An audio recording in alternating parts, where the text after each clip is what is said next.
Be crowned the back-to-school champion parent with a Sagicor Bank unsecured loan. The time by Sagicor Bank is...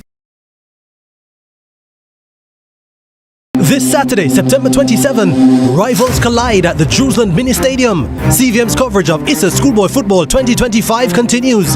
Jamaica College face their biggest test of the opening round as they battle their newest foes, St. Andrew Technical, in the feature encounter at 4:30 p.m. Before that though, Holy Trinity and Hydel lock horns starting at 2 p.m. All four teams are in unfamiliar territory and that should make for a tasty doubleheader. JC versus Stats at 4:30 p.m. and Holy Trinity versus Hydel at 2 p.m. Rivals collide Saturday, September 27. See it happen on CVM, CVMTV.com and CVM TV News on YouTube.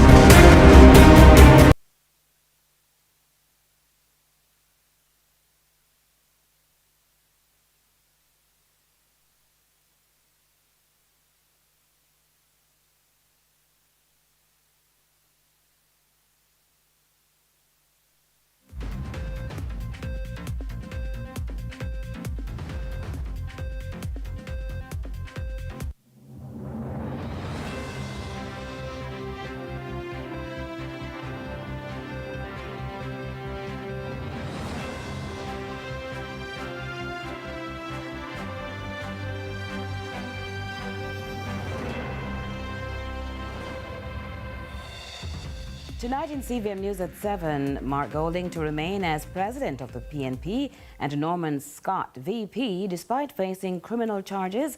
Prime Minister Andrew Holness bats for Haiti at UN General Assembly and concerns about the selection of a next DPP following departure of Paula Loening. Of course, we'll have the business report and sports a bit later.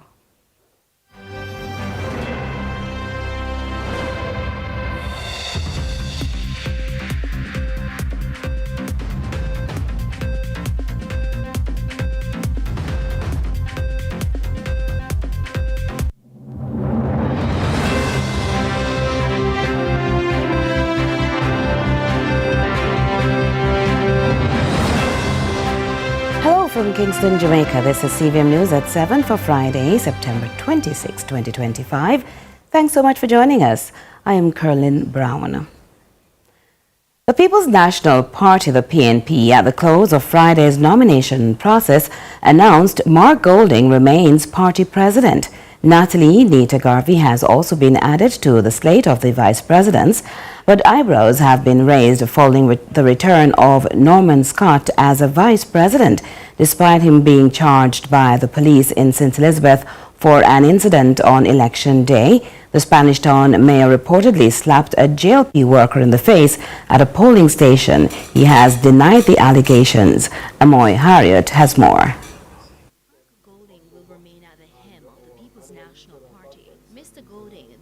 Parliament for South St. Andrew was returned as party president unopposed after the close of nominations at midday on Friday. He was the sole nominee for the post. Meanwhile, there will be a change in the party's vice presidential lineup. Natalie Nita Garvey, MP for North Central St. Catherine, has been nominated to join the slate of vice presidents with three others. That being Michael Phillips, MP from Northwest Manchester, Ian Hales, Member of Parliament from Western Westmoreland, Natalie Nita Garvey, Member of Parliament for North Central St. Catherine, and Mayor Norman Scott, who is the chair of the St. Catherine Municipal Corporation. That being the case, we will have no need to hold any elections because we have sufficient nominees for the posts that are available. Now, eyebrows have been raised following the return of Norman Scott as vice president of the party, despite being charged by police for assault in relation to an incident that happened on election day. That aside, Natalie Nita Garvey replaces Senator Donna Scott Motley, who opted to not seek re-election.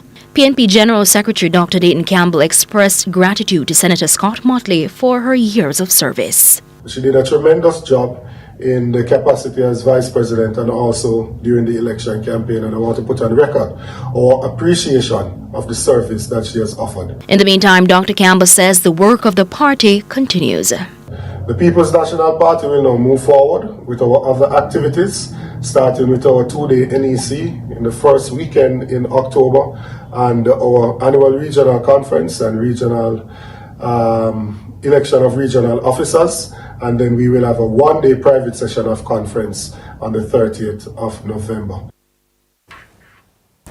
Prime Minister Dr. Andrew Holness has called on UN member states to respond urgently to concerns ranging from the growing violence and instability in Haiti to the increasing impacts of climate change. Dr. Holness was addressing the 80th session of the United Nations General Assembly in New York on Friday. Giovanni Dennis reports. Violence in Haiti and the ever-present threat of climate change might seem to have little in common. But Prime Minister Dr. Andrew Holness united the two issues by calling for the international community to act urgently to address both crises. He told representatives that small island developing states like Jamaica and others in the Caribbean need help to address the impacts of climate change. Our efforts and those of other SIDS are severely constrained by the lack of predictable access to financing. The promise of $100 billion annually remains unfulfilled. The Loss and Damage Fund established at COP28 was historic, yet its initial capitalization of $800 million is grossly inadequate. Developed countries must honor their commitments and scale up climate finance, recognizing that adaptation is a necessity for the survival of small island developing states. Meanwhile, Prime Minister Holness pointed out that the ongoing gang war and the resulting instability in Haiti is affecting the entire region. As current chair of CARICOM, Jamaica has led and participated in efforts to restore peace and constitutional order in Haiti. Last year, we welcomed and participated in the deployment of the Multinational Security Support Mission to Haiti, and we commend Kenya's leadership in this initiative. The UN Security Council mandate for the Kenya-led Multinational Security Support Mission in Haiti is set to expire on October 2. But Prime Minister Holness told the General Assembly that Haiti is still experiencing serious problems. He has called on member states to respond where necessary. Despite progress made, the situation remains dire. As we contemplate next steps, we urge member states, especially those in the Security Council, to operationalize the recommendations made by the Secretary General for a transition to a more robust hybrid mechanism to deal with the situation in Haiti. We call on member states to provide the necessary financial and logistic support to ensure the success of this initiative. He said international assistance will be necessary to help rebuild democratic institutions, ensure free and fair elections, expand relief, and invest in infrastructure. Prime Minister Holness told the UN General Assembly that the Haitian crisis has highlighted the growing problem of transnational crime. Giovanni Dennis, CVM News. Meanwhile, Prime Minister Holness also told the UN General Assembly the global financing system is fundamentally flawed. Reforming economies like Jamaica with high borrowing costs while ignoring our vulnerabilities. Through sacrifice, discipline, and sound management, Jamaica has reduced its debt to GDP ratio from 144% to now 62%. Yet we remain locked out of concessional financing because of outdated metrics based solely on per capita income. Dr. Holness says Jamaica supports the use of the Multidimensional Vulnerability Index as a better measure of the development needs of a country and its eligibility for concessionary financing. Prime Minister Holness also called for reforms to the multilateral system. He says a more democratic and representative system is needed that is more responsive to evolving challenges. Jamaica believes in a future where multilateralism works for all, where no country is too small to be heard, where the concerns of small islands facing rising seas are addressed, where the benefits of globalization are equitably shared, and where international cooperation is based on respect for the sovereignty of each nation. The Jamaica Constabulary Force is adding 1,000 body-worn cameras to its current fleet. There have been mounting calls from civil society groups in recent months calling for the use of the device on planned operations amid an alarming surge in fatal police shootings. Amoy Harriet has our follow-up.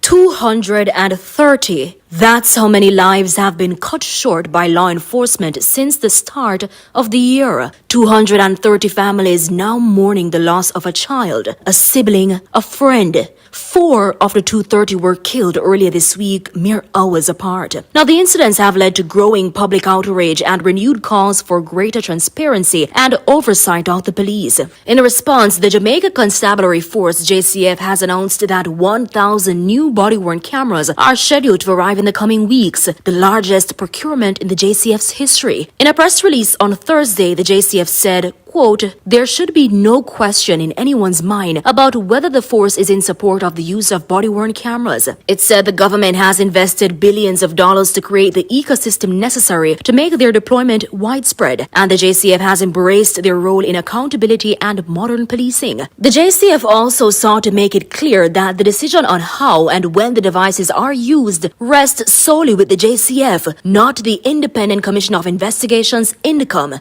Now, for years, Assistant Commissioner of INDECOM Hamish Campbell, like many others in civil society, has been pushing for the use of body-worn cameras by the police. There are many hundreds of fatal shootings this year now. Each one of them, there's no body-worn cameras being worn. There's over 100 planned police operations so far this year, of which not a single camera was worn, and those are in planned operations. So this particular shooting has only reinforced the necessity, because here we have private CCTV providing another account, but body-worn cameras would support the police account and narrative, and we'd be able to then determine more independently the truth and the facts.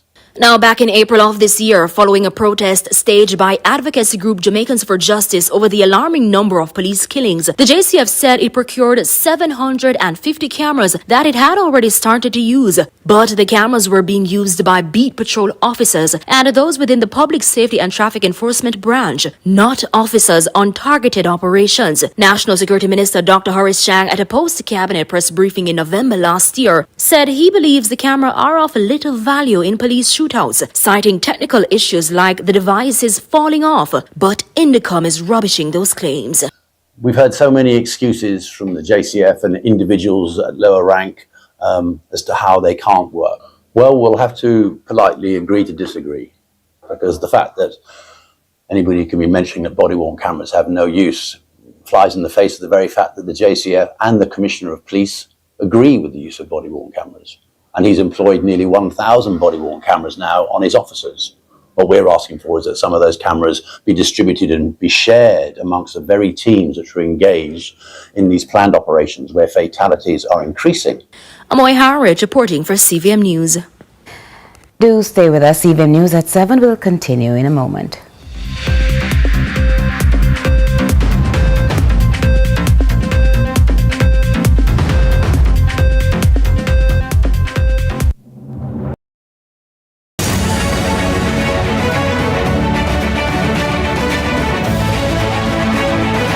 Join us next week when we conclude our discussion with Dr. Chambers on his success in the Tourism Enhancement Fund's Special Tourism Innovation Incubator Program and how he has been able to turn his innovative idea into a successful business.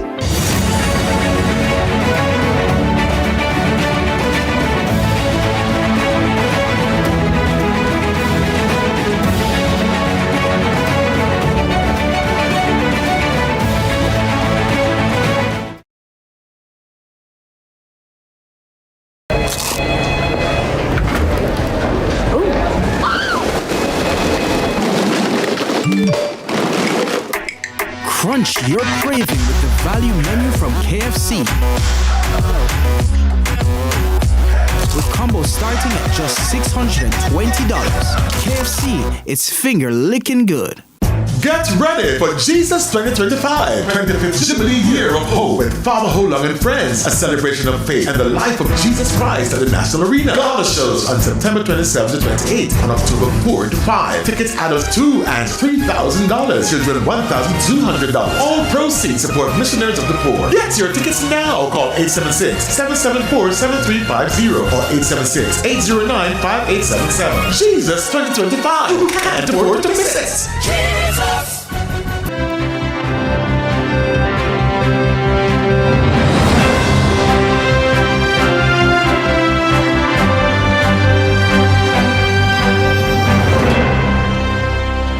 We welcome you back with this update. In the wake of the drowning of a Portland student, concerns about water safety have again come to the fore.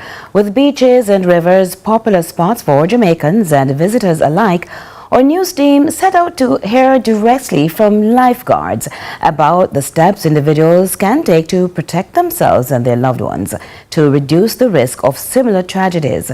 Kevin Black has that CVM News follow-up.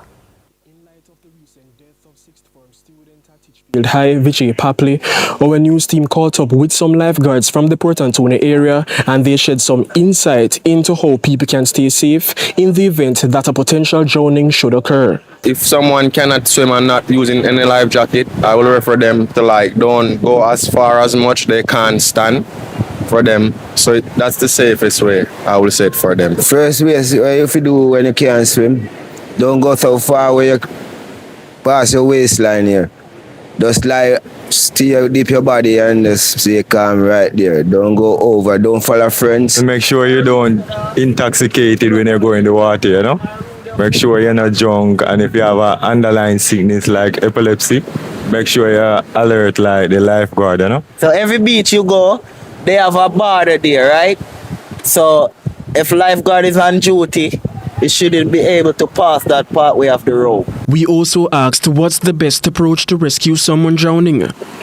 If the person is drowned, you have to hold him from back way. Put your two hands under your two arms and have your hand and neck. You have some people when they drop on the water, some people come out with broken neck or so. Right? So you put your two hands under the arm and have your two hands on the neck. When you approach a victim, you have to use your foot, go in foot, you use your foot, ease off the person, then you swim underwater and come up back at them. Always have to go attack him from behind, no matter how big or size I am, have to attack him from behind. So always you can avoid him from grab you. So once you make him grab you, a problem, that's hard for you taking him off of you. Tourists we spoke with shared varying concerns. I can't swim. So basically, I'm going down in the water, coming up back. More like I'm going to ask, I'm going to say help as what normal people do. You can have the ball, but they all need to be red. Because some of them don't know what that means. Them just going to go out there. So I think that they need to have flags. The lifeguards of Port Antonio are hoping that the occurrence of drowning can significantly lessen island-wide. Kevin Black reporting for CVM News. There are concerns in legal circles. Enough was not done to have a new director of public prosecutions in place ahead of the retirement of former DPP Paula Llewellyn, which sees senior Crown Counsel Claudette Thompson once again acting in the role. The future of the office was discussed on CVM's Lead Story Thursday. More from Carla Ramdeen. Speaking on Lead Story on Thursday, King's Counsel Peter Champagny said former DPP has left the office in a stronger position. He points to her emphasis on openness with the public, contrasting it with a time when such transparency was not the norm. But Mr. Champagny says he has some concerns with an acting DPP being appointed when it was known Ms. Llewellyn would demit office last Friday. I do believe that that office needs to be settled in terms of not an acting DPP, but one that's fully appointed. So the sooner, in my view, the better, because as I said before, and it can't, be overemphasized how critical a role that office is in terms of the administration of justice overall, and to ensure that there is absolute confidence in that institution, which is so important. Mr. Champagne argues that the focus going forward should be greater collaboration between the private and public bar to address obstacles that impede justice. Is the new Firearms Act, where the mandatory minimum in terms of penalty and sentencing, it has caused a halt in terms of guilty pleas because no one wants to plead guilty because the mandatory minimum is 15 years and there has to be a greater push, a consensus as between the public and private bar to ensure that legislators understand that we are being impacted, not just in terms of the private bar, but the public bar as well, because we can't try our way out of backlog of cases. It's a view senior counsel and former president of the Advocates Association, Leonard Green, agrees with. Mr. Green explains that with over 1,000 cases pending in the Home Circuit Court, the new DPP must come up with strategies to reduce backlog. Cooperation between the Office of the Director of Public Prosecution, the Judiciary, and the private bar will be essential. And one commentator said, for example, that there must be respect from all quarters, respect from the Office of the DPP, the Judiciary, and the private bar, and the level of cooperation in order to deal with the backlog.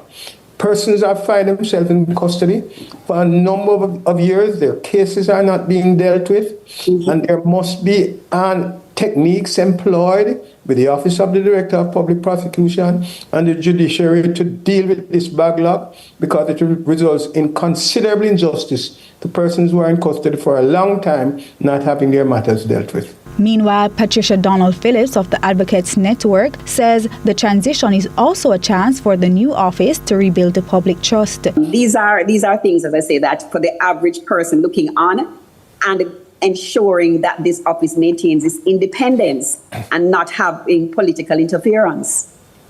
Carla Ramdeen, CVM News. Still more to come. Stay with us for lots more to come.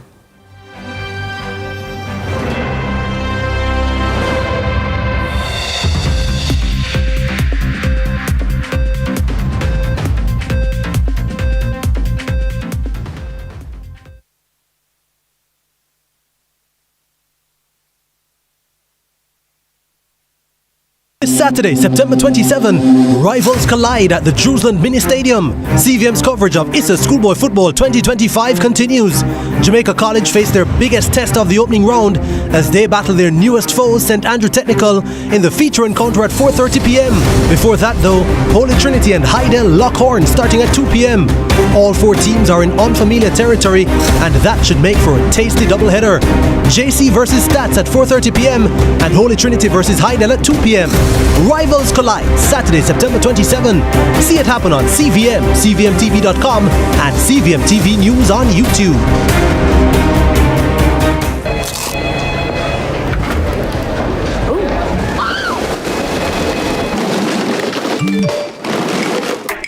Crunch your craving with the value menu from KFC. With combos starting at just $620. KFC, it's finger licking good.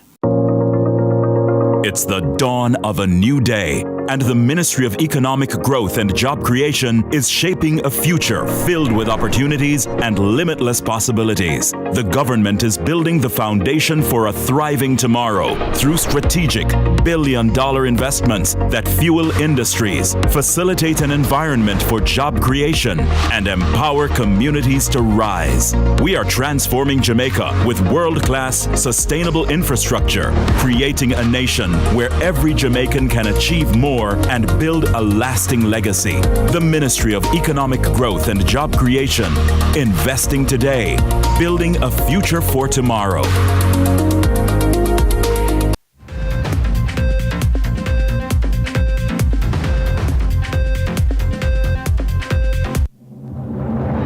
Thanks so much for staying with us. In the business report now, a major US-based tech company is expanding its operations in Jamaica, putting artificial intelligence at the heart of our economy. From banks to fintechs to insurance giants, Intellibus has been building cutting-edge businesses platforms across the US now. It's planting roots in Jamaica. And with its arrival comes the promise of more jobs, more innovation, and a seat at the table for Jamaicans in the global tech revolution. Raymond Morrison reports. Intelibus is no stranger to big tech. The software and consulting company uses artificial intelligence, cloud computing, and big data to solve complex business problems for financial institutions across the world. And now, Jamaica is the next stop on their global journey. The company hosted its first AI hackathon in March, bringing together local talent to build real-time technology solutions. On October 18 and 19, they'll do it again, but this time with a bigger goal in mind.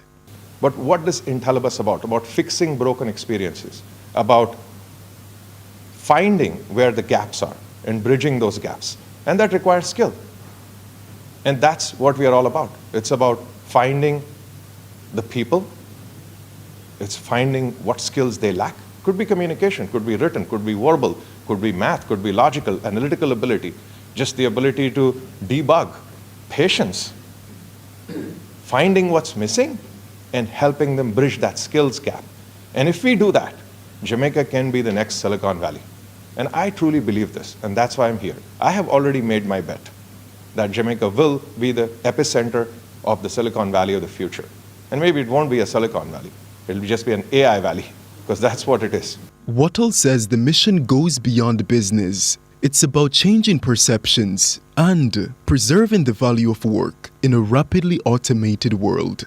And we've been told that AI will take all the jobs away, and universal basic income will be required. What does that mean? That means, a handful of people will have all the jobs and all the money, and then for everybody else, you'll be given an allowance. Kind of like you'll go back to your childhood, which is not a bad thing, actually. But you'll be in your childhood, mommy and daddy will be giving you an allowance, and you'll use that allowance to survive. I don't see that future in my head. I don't wish that ever happens to society. So if anyone tells you that, question them, challenge them, dare them, fight them. Wattle also discussed the dignity of labor and software engineers being paid below average in Jamaica. And this is why when we first came to Jamaica, we asked, okay, what does an average software engineer get paid here? They said somewhere like maybe 2.5 to 5 million Jamaican dollars. We said that just doesn't tie back to the dignity of labor, to the universal skill-based employment that we talked about. So we said, we're going to do a skill assessment, and we're going to offer pay packages very similar to what's in the United States. Now, it may not be exactly equivalent because there's parity and economics related to it, and viability because we're making a significant investment, right, paying for all this here. So what it boils down to is what is fair and coming up with a number. And we came up with the number of 10 million Jamaican dollars. And the long-term goal of Intelibus in Jamaica to position the island as a regional tech powerhouse. 10 to 50,000 jobs. In a good scenario, we'd have 50,000. In a bad scenario, we'll have 10,000 jobs in 10 years. And for Dr. Jay Singh, a former career senior diplomat and consultant for Intelibus, the company's move is perfectly timed, especially with U.S. leadership focusing on trade and Jamaica's democratic strength. I just think this is a great development opportunity for Jamaica. I mean, Jamaica is on the crux of being a powerful Caribbean nation. So I think, for me, I've always believed in Jamaica's potential. As a development professional, as a career senior diplomat, I just think also the President of the United States is focused on trade. This is exactly what we want to focus on. I strongly believe in the democracy of Jamaica, and what Intelibus is bringing is exactly what we have always wanted for Jamaica, is a democratic corporate culture. And I think this is what they bring to the table, along with resources. I've always felt Jamaicans have one of the smartest people. You look at all the top jobs in the U.S., from Colin Powell to, just name all these people who are famous Americans who are actually Jamaicans by birth. The hackathon is more than just a competition. It's a recruitment drive to find the brightest tech minds on the island. The primary objective of the AI hackathon, from a business standpoint for us, is to find the 50 people that we can actually deploy in jobs before the end of the year. So if we don't find the 50 people, we won't be meeting our goal, and which will not be great. We may still meet, we're pretty confident we'll still meet our goal by March. That would encourage anyone out there, whether you are a tech genius, somebody who is just starting out, any other field, Tech is coming to you, whether you like it or not, and we at Intellibus invite you guys. Come, sign up, join. On October 18 to 19, the hackathon is coming back again, and it's coming full force. For industry experts like Christopher Record, Intellibus's arrival represents a boost to Jamaica's tech economy and a signal that the island is ready for global competition. There's always a question as, okay, what is a country like Jamaica going to do with AI? So, well, we have talent. We have a lot of bright developers. We have a lot of people who are creative, we have a lot of ideas of software. So are we going to build out a tool like OpenAI? No. What we're going to do is program software that runs on OpenAI, runs on Microsoft systems or these various applications. So building the AI Academy and training the people, and 100 people by the end of this year, hiring 1,000 people by the end of next year, that is huge for us, and that can definitely move the needle on our economy, especially at the salaries that they have been hiring people at. With ambition, vision, and a commitment to Jamaica, Intellibus is taking bold steps to build the future, one code at a time. The team is encouraging tech enthusiasts to register for the October AI Hackathon as they plan on recruiting directly from the event. The initiative is seen as a golden opportunity for local tech talent to shine. Raymond Morrison, CVM News. We'll be right back. 50 years of finger-licking good memories, yeah. The time by KFC is 7:30. It's time. Welcome to High School Pitchside. We have another fascinating episode for you. More matches, more big clashes. Let's talk about some of the big rivalries coming up this week. More of your favorite features. And trust me, you won't fall asleep in this history class. And of course, we always want to hear from you. Hear from your alma mater's players and coaches in Team Talk. You know we can't leave you out. So send us your messages on social media and watch us react on FanView. And you know we love a good little debate, right, Gio? We've got you covered all season long on High School Pitchside. High School Pitchside, your ultimate guide to all things schoolboy football, Thursdays at 8 p.m. on CVM TV.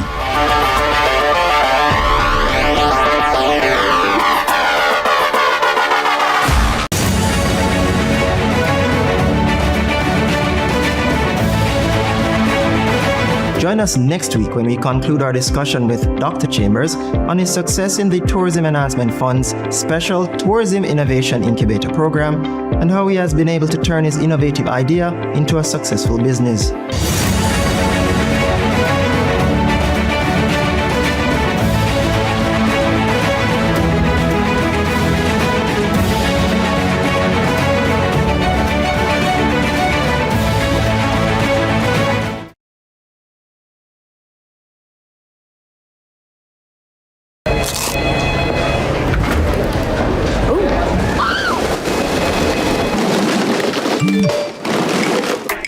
Crunch your craving with the value menu from KFC. With combos starting at just $620. KFC, it's finger-licking good. This Saturday, September 27, rivals collide at the Jerusalem Mini Stadium. CVM's coverage of ISA Schoolboy Football 2025 continues. Jamaica College face their biggest test of the opening round as they battle their newest foes, St. Andrew Technical, in the feature encounter at 4:30 p.m. Before that though, Holy Trinity and Hydel lock horns starting at 2 p.m. All four teams are in unfamiliar territory and that should make for a tasty doubleheader. JC versus Stats at 4:30 p.m. and Holy Trinity versus Hydel at 2 p.m. Rivals collide Saturday, September 27. See it happen on CVM, CVMTV.com, and CVM TV News on YouTube.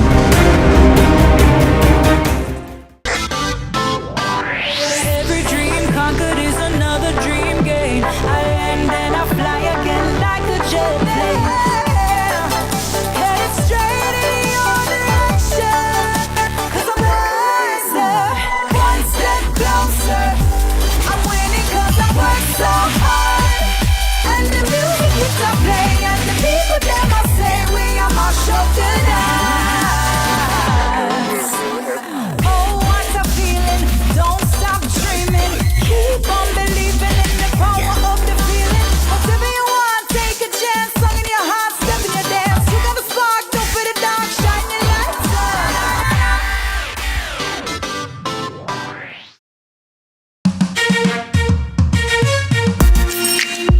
everybody, I'm Yendi, and this is Odyssey with Yendi.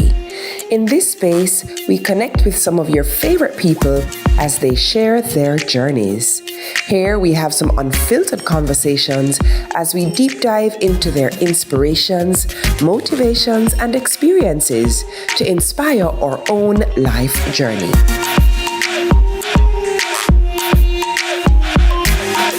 Odyssey with Yendi, brought to you by Grace, singer and island.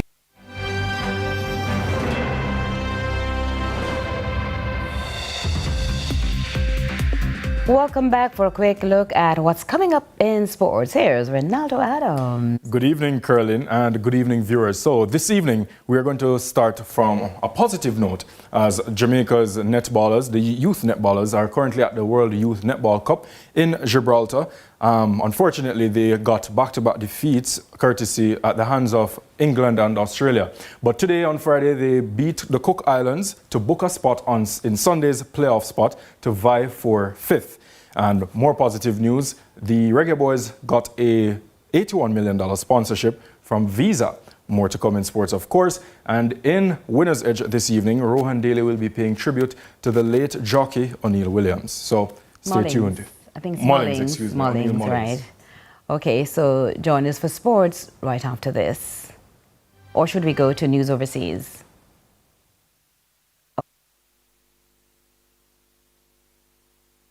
At the beginning of President Trump's first term, his relationship with the then FBI director appeared amicable. Oh, and there's James.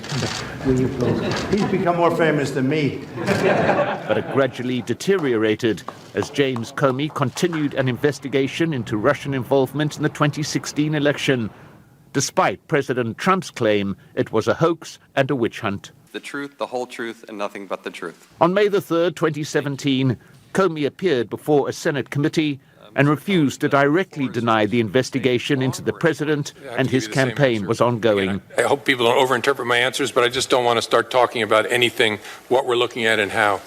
3 days later, James Comey learnt of his firing when the news appeared on TV monitors while he was addressing staff at the FBI field office in Los Angeles.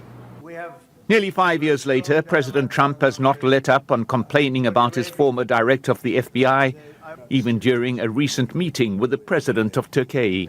I think I'd be allowed to get involved if I want, but I don't really choose to do so. I can only say that Comey's a bad person. He's a sick person. I think he's a sick guy, actually. He did terrible things at the FBI. And, this in the wake of using his social media to urge the prosecution of Comey and other political foes. They impeached me twice and indicted me 5 times over nothing, he wrote. Justice must be served now. We'll continue in just a moment.